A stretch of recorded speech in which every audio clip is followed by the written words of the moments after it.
আবু হুরায়রা রাদিয়াল্লাহু তাআলা আনহু এরকম মারপিট করতেছে, মালিকাইও মারতে মারতে মায়ের ফিরে ফিরে এরকম অস্থির হয়ে যায়। তারপরে বলে, মা আপনি আমাকে মারতে মারতে শেষ করে দেন, শেষ করে একবার মৃত্যু হয়ে যাব, কিন্তু নবীর কলেমা ছাড়তে রাজি না। কলেমা পাঠ করছি, স্বীকার করছে, ইসলাম স্বীকার করতে, আমি ইসলাম ছাড়তে রাজি না, কলেমা ছাড়তে কিন্তু রাজি না। আমি তারা মৃত্যু হয়ে যাবো, কিন্তু নবীর কলেমা আমি ছাড়বো না। আল্লাহ রাসূল বলতেছে, ইয়া রাসূলুল্লাহ, ইয়া হাবিবাল্লাহ, আমার ভাই ওই যে রেখে পিছনে লইছে। আমার মা আমাকে মারধর করে কলেমা পড়তে যায়, তখন তার মা বলছেন, তোমার মা বসে আমি করতে পারবো না। আবু হুরায়রা বলতেছে, হুজুর আপনি আমার মায়ের জন্য দোয়া করুন, আমার মাকে যেন আমি আমার রব্বুল আলামিন গায়ে নসিব করে দেন। ওই অন ছুটে গেল। আল্লাহ নবী সাল্লাল্লাহু আলাইহি ওয়াসাল্লাম আবু হুরায়রা ও আবু হুরায়রা রাদিয়াল্লাহু তাআলা আনহু, আমি তোমার মায়ের জন্য দোয়া করতে পারি, আমার তোমার মায়ের জন্য আমি এরকম দোয়া করতে পারবো না, তোমার মায়ের বিষয়ের মধ্যে আমি রবি পারবো না। তখন হুরায়রা বলতেছে, আল্লাহ রাসূল, ইয়া রাসূলুল্লাহ, ইয়া হাবিবাল্লাহ, আমার মায়ের বিচার করতে হবে না, আমার মায়ের জন্য দোয়া করুন, আল্লাহ যেন আমার মাকে হেদায়েত নসিব করে দেয়। আল্লাহ রাসূল বলতেছে, ও আবু হুরায়রা রাদিয়াল্লাহু আনহু, তোমার মায়ের জন্য আমি দোয়া করতে পারবো, কিন্তু বিচার করতে পারবো না। তখন আল্লাহ রাসূল দোয়া করা শুরু করতেছেন, দোয়া করা শুরু করেছেন। হুরায়রা এরকম জোর মারছে যে আমি আগে যাই না, আল্লাহ নবীর দোয়া আগে করতে পারেন, সুবহানাল্লাহ। এরকম করতেছে, দৌড় দেওয়ার সঙ্গে সঙ্গে অন্য সাহাবায়েরা বলতেছে, ও আবু হুরায়রা, তুমি কেন দৌড়াইতে, তুমি কেন দৌড়াইতে, তোমার কি হয়েছে, তুমি কেন অস্থির হয়ে গেছো? আবু হুরায়রা বলতেছে, ও সাহাবায়েরা, আমাকে ছেড়ে দাও, আমাকে ছেড়ে দাও। আল্লাহ নবী আমার মায়ের জন্য দোয়া করতেছে, আল্লাহ নবী তো আগে বসে না, আমি হুরায়রার হুসেন দেখতে চাই, আমাকে তাড়াতাড়ি ছেড়ে দাও, আমাকে তাড়াতাড়ি ছেড়ে দাও। আবু হুরায়রা রাদিয়াল্লাহু তাআলা এরকম দৌড় মারছেন, একদম বাড়ির কাছাকাছি গেছেন। যখন বাড়ির কাছাকাছি গেছে, যখন দরজায় নক করছেন, দরজায় নক করার সঙ্গে সঙ্গে মা দরজা খুলতেছে, মা দরজা খুলিয়া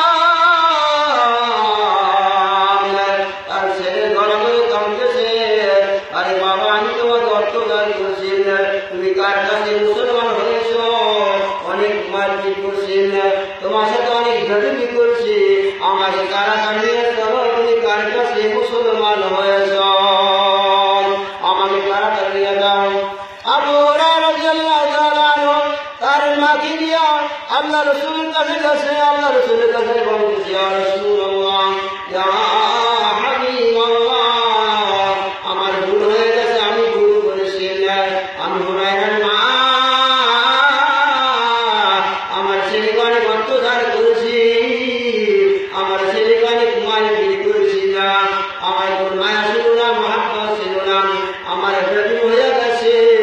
ইয়া রাসূলুল্লাহ, ইয়া হাবিবাল্লাহ, আমাকে আপনি মাফ করিয়া দিন, আর আমাকে আপনি কলেমা পড়াই দেন, কলেমা লা ইলাহা ইল্লাল্লাহু মুহাম্মাদুর রাসূলুল্লাহ সাল্লাল্লাহু আলাইহি ওয়াসাল্লাম।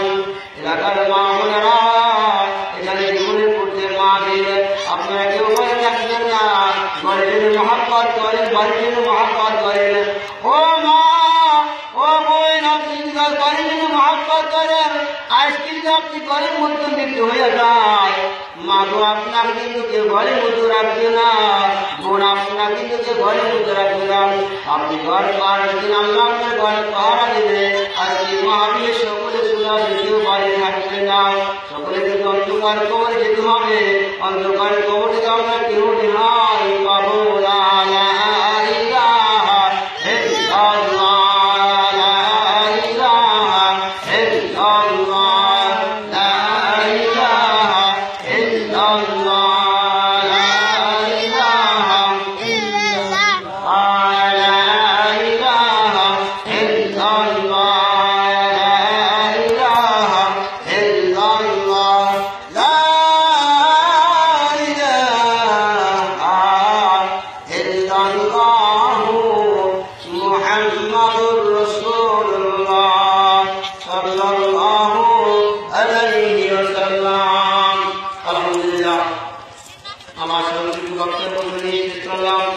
এখন ঈশার নামাজের আজান হবে।